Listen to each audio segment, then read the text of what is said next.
Hola queridos estudiantes, soy la profe Naomi, su docente de metodología de la investigación. Para la sesión de hoy trabajaremos el conocimiento racional, las ciencias fácticas y las formales, y aprenderemos a elaborar preguntas, plantear hipótesis y a iniciar tu proyecto de investigación. Para ello debemos comprender que una metodología es un cuerpo de conocimientos que describe y analiza los métodos indicando sus limitaciones y recursos, clarificando sus supuestos y consecuencias y considerando sus potencialidades para los avances en la investigación. El objetivo de la metodología es mejorar precisamente esos métodos, ese procedimiento, ese paso a paso o criterio que utilizamos para desarrollar una investigación. Existen muchos métodos, dentro de ellos se encuentran el analítico sintético, dialéctico, sintético, inductivo deductivo, histórico comparativo, deductivo, hipotético deductivo, analítico e inductivo. Para esta sesión trabajaremos los métodos inductivo y deductivo. Cuando quieres saber algo sobre el mundo que te rodea, ¿qué es lo primero que haces para poder responder o para poder resolver una curiosidad? Muy bien, haces preguntas. ¿Sabías que el pensamiento racional es una forma de acceder al conocimiento desde la lógica, el análisis y la reflexión? En clases anteriores habíamos aprendido cómo desde el empirismo, la experiencia a través de los sentidos y la sensopercepción conocemos el mundo. Para esta sesión entenderemos cómo a través de la razón y el pensamiento y la lógica podemos conocer el mundo que nos rodea. Existen dos caminos para conocer la realidad. Los antiguos filósofos siempre se preguntaron sobre el origen del mundo y la naturaleza humana. Ambas buscan explicar la forma en que los seres humanos adquieren el conocimiento, pero con principios filosóficos opuestos. Desde el empirismo que hemos trabajado en clases anteriores aprendimos cómo a través de los sentidos y la sensopercepción conocemos el mundo, la naturaleza, las emociones de las otras personas. Y desde el racionalismo aprenderemos en esta sesión cómo el uso de la razón y de la lógica nos permite conocer la realidad. Entonces tenemos empirismo y racionalismo. Para este caso, comprendemos que para una de estas corrientes la base es la experiencia y para la otra es la razón.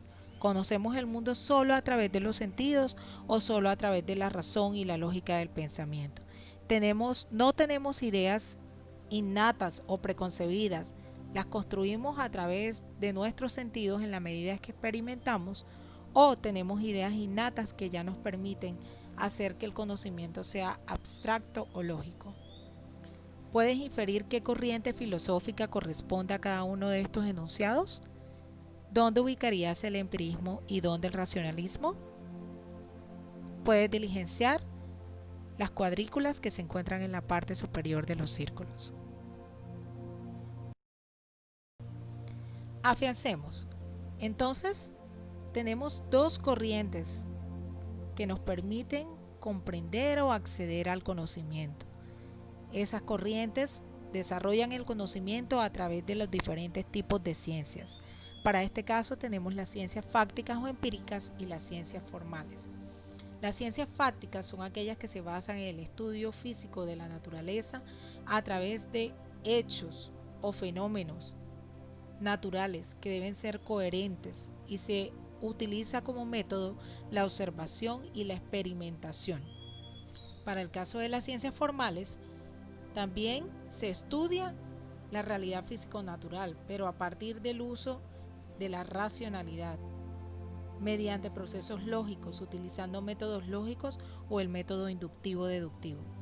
Dentro de las ciencias fácticas o empíricas se encuentran las ciencias naturales como la química, la física y la biología. Dentro de las ciencias sociales se encuentra la sociología, la economía, la política, la geografía, la historia, las humanidades, entre muchas otras. Dentro de las ciencias lógicas encontramos la matemática, la lógica, la estadística, las ciencias de la computación. Finalmente, las ciencias fácticas o empíricas estudian la realidad a partir de los sentidos y la relación que existe entre la materia o el mundo que nos rodea y la experiencia con los sentidos. Las ciencias formales estudian objetos vacíos, códigos del lenguaje que están solo en la mente humana, como las letras y los números, No podemos saborearlos, olerlos, tocarlos, pero sabemos que existen y nos permiten comprender situaciones del mundo real. Ambas estudian al ser humano y el mundo que nos rodea.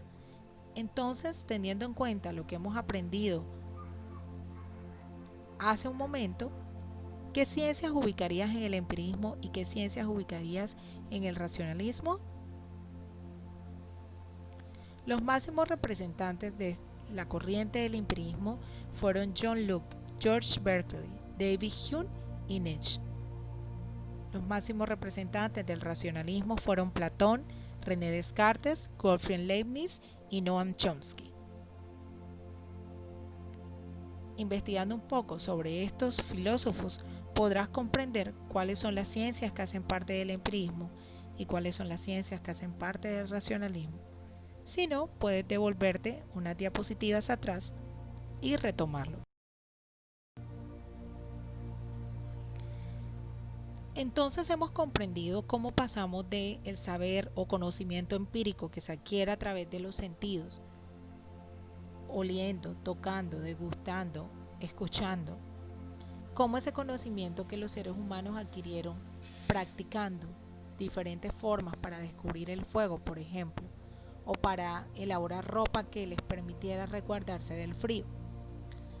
Y esos saberes que se convirtieron de saberes ancestrales a saberes populares a través de la tradición oral, hoy, a través de la investigación, se conocen como conocimiento científico basado en el razonamiento. Un razonamiento que utiliza como métodos, ya lo habíamos comentado, el método inductivo y el deductivo. El método inductivo que va de lo particular a lo general y el método deductivo que va de lo general a lo particular, a través de hipótesis o conjeturas que demuestran o falsean una realidad o a través de principios generales que luego se aplican a realidades específicas. Afiancemos. Entonces tenemos que existen las ciencias fácticas o empíricas, cuyo objetivo es conocer una realidad y plantear hipótesis. Para el caso de las ciencias naturales, pueden ser refutadas. Para el caso de las ciencias sociales, es posible que no se planteen hipótesis. Sus herramientas son la observación, el estudio y el análisis a través del ensayo y error. Para el caso de las ciencias formales, su objetivo es hallar pruebas y mostrar una noción. Por lo tanto, se fundamentan en definiciones, axiomas, reglas de inferencia y proposiciones. Siempre son analíticas, no siempre parten de la realidad. Las herramientas de ambas se pueden combinar dependiendo del objeto y contexto en la situación analizada. Entonces tenemos que para el caso de las ciencias fácticas o empíricas en la investigación, usamos las ciencias naturales, las ciencias sociales y las ciencias culturales. Las ciencias sociales nos permiten analizar al hombre como un individuo en su entorno, un entorno configurado por un medio ambiente, la naturaleza, las adecuaciones climáticas y otras, y una cultura, ubicando al ser humano en un tiempo, lugar y sociedad. Estas tres ramas de la ciencia nos permitirán comprender la importancia que tiene el desarrollo de la investigación para el cuidado de la biodiversidad. Sin embargo, para esta sesión también aprenderemos cómo el aporte de las matemáticas, las físicas, la geometría ha generado un gran impacto en las estructuras de la biodiversidad y el cuidado de ellas.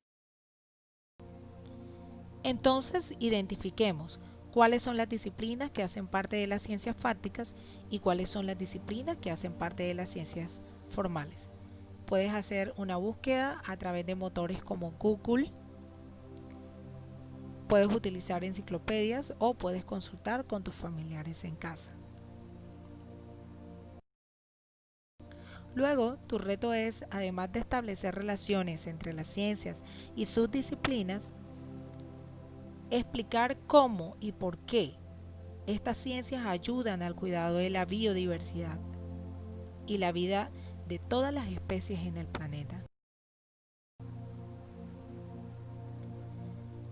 Habíamos dicho que existen dos corrientes filosóficas que fundamentan el conocimiento, el empirismo y el racionalismo.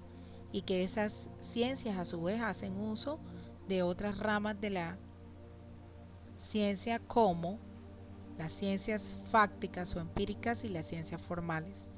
Cada una de esas ciencias tiene un método propio, el método cualitativo y el método cuantitativo. El método cualitativo se dedica a realizar descripciones de los fenómenos, sus características, por ejemplo, pensamientos, opiniones, modalidades, actitudes, comportamientos que tienen las personas. Por ejemplo, el embarazo en las adolescentes, la percepción que tienen las personas sobre la limpieza y el autocuidado en sus comunidades, lo que piensan las personas acerca de las etnias y las culturas, por qué algunas personas tienen comportamientos agresivos. Mientras que el método cuantitativo se dedica a buscar datos medibles y comparables como porcentajes, cantidades y probabilidades. Por ejemplo, qué porcentaje de las personas arroja basura a la calle, qué porcentaje de niños tiene comportamientos irritables, qué probabilidad existe de que de un grupo de 1000 adolescentes, 10 o 20 queden embarazadas. Dentro del enfoque cualitativo o para el enfoque cualitativo se desarrollan fundamentalmente en ciencias como las ciencias naturales y las ciencias sociales, mientras que los enfoques cuantitativos se desarrollan sobre todo en las ciencias lógicas o formales. Para el caso de las ciencias sociales, utiliza como método el inductivo, es decir, aquello que va de lo particular a lo general. En las ciencias naturales se utiliza el enfoque inductivo, pero también el deductivo, aquel que va de lo general a lo particular. En las ciencias formales o lógicas se basa en el pensamiento deductivo, hipotético, parten de lo que va de lo general a lo particular. Entonces, cuantitativo pregunta, ¿por qué las ciencias sociales no utilizan el método deductivo? Cualitativa responde, te lo voy a contar en 4 pasos. Primero, las ciencias sociales no es estática, porque no se centra en situaciones fijas o estados invariables, sino que estudia la sociedad y sus procesos. Está basada en procesos. Observa la forma en que una sociedad se transforma, no solo su estado inicial o el final, sino cómo pasó de su estado inicial a su estado final. Tercero, se estudia a sí misma, por lo tanto está en constante proceso de mejoramiento. Es holística porque tiene en cuenta los múltiples factores que generan un hecho o fenómeno y sus consecuencias. Entonces, responde en tu cuaderno. ¿Cuál investigación crees que es la mejor, la cualitativa o la cuantitativa? ¿Cuál tipo de investigación debemos realizar en el colegio según nuestro modelo pedagógico? Si tuviéramos que elegir entre el enfoque cuantitativo y el cualitativo, ¿cuál elegirías? Y según nuestro modelo pedagógico, que es el modelo de Paulo Freire, de la postura sociocrítica del pensamiento, donde el ser humano debe transformarse y debe desarrollar un pensamiento crítico, capaz de mirar su mundo y asumir una postura frente a él para mejorarlo. ¿Cuál sería el modelo o enfoque adecuado de investigación? Puedes diligenciarlo en este espacio en blanco. La investigación cualitativa tiene unas ventajas. Permite comunicarse con los sujetos estudiados, es decir, podemos estar en constante contacto con ellos a través de entrevistas, observación participante, no participante, grupos focales. Permite que esas personas investigadas nos vean de manera más cercana y sientan más confianza para contarnos más de su realidad. Permite hacer y describir de manera más compleja el fenómeno o problema que estamos investigando. Y produce una cantidad y variedad de datos que puede permitir que otras personas continúen. Sin embargo, tenemos como desventaja que a veces resulta difícil procesar y comparar la información, puesto que no presenta datos cuantificables. Sin embargo, durante los últimos años se han desarrollado mejoras a los métodos como la creación de categorías para el análisis de información cualitativa Algunos autores piensan que la investigación cualitativa pierde objetividad por depender de la interpretación del investigador, aspecto que no es así para los investigadores de las ciencias sociales. Y no pueden hacerse generalizaciones universales, teniendo en cuenta que se está investigando un hecho o situación en particular. Por ejemplo, el embarazo en adolescentes de la institución Fe y Alegría de las Américas. No podría aplicarse a todas las escuelas de la zona, teniendo en cuenta que cada una tiene una realidad diferente. Elaboremos preguntas. Para elaborar una pregunta debemos utilizar adverbios interrogativos, palabras como qué, cómo, cuándo, por qué, para qué, cuál o cuáles, dónde. Entonces buscarás tu tema de investigación en tu libreta de proyectos de metodología de la investigación. Abrirás un signo de interrogación, utilizarás uno de estos adverbios y luego colocarás el tema de tu investigación y cerrarás con un signo de interrogación.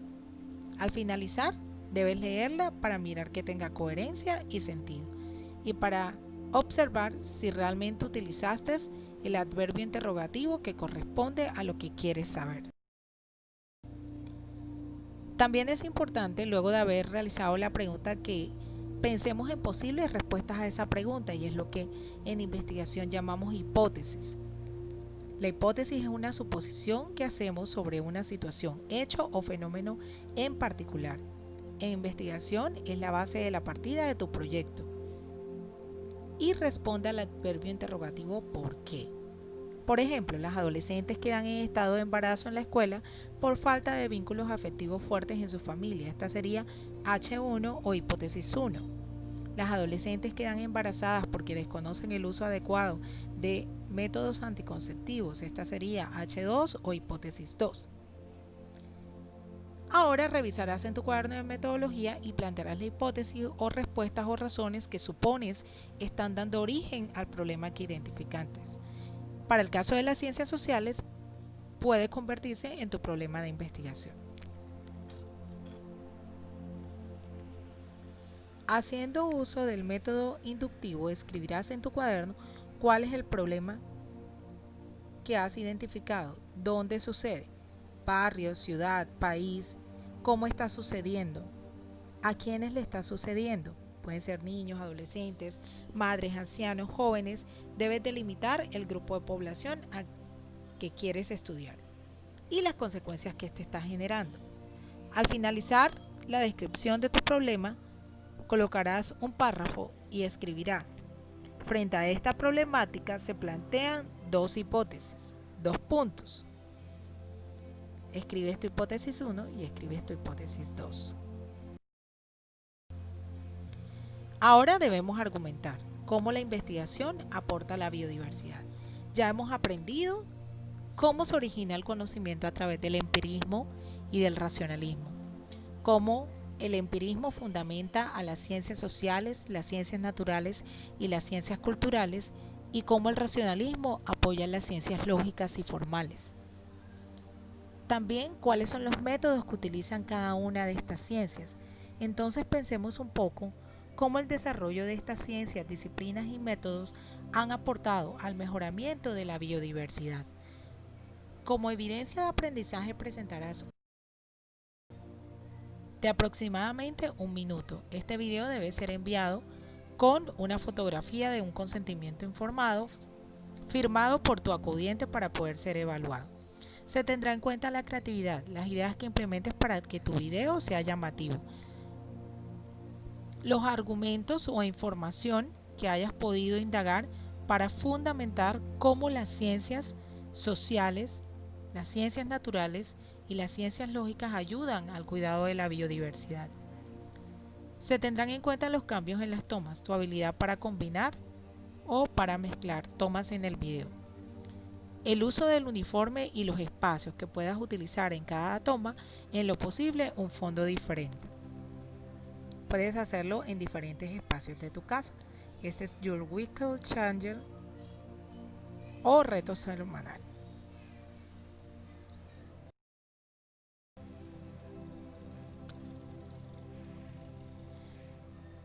Evidencias de aprendizaje.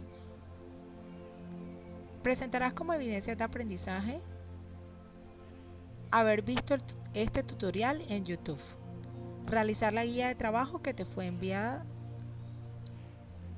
el día lunes de esta semana, asistir a la clase virtual y realizar las actividades socializadas en cada clase, realizar y enviar el consentimiento informado al correo de la clase de metodología de la investigación, realizar el video y enviarlo al correo, y participar en la feria de cierre el día.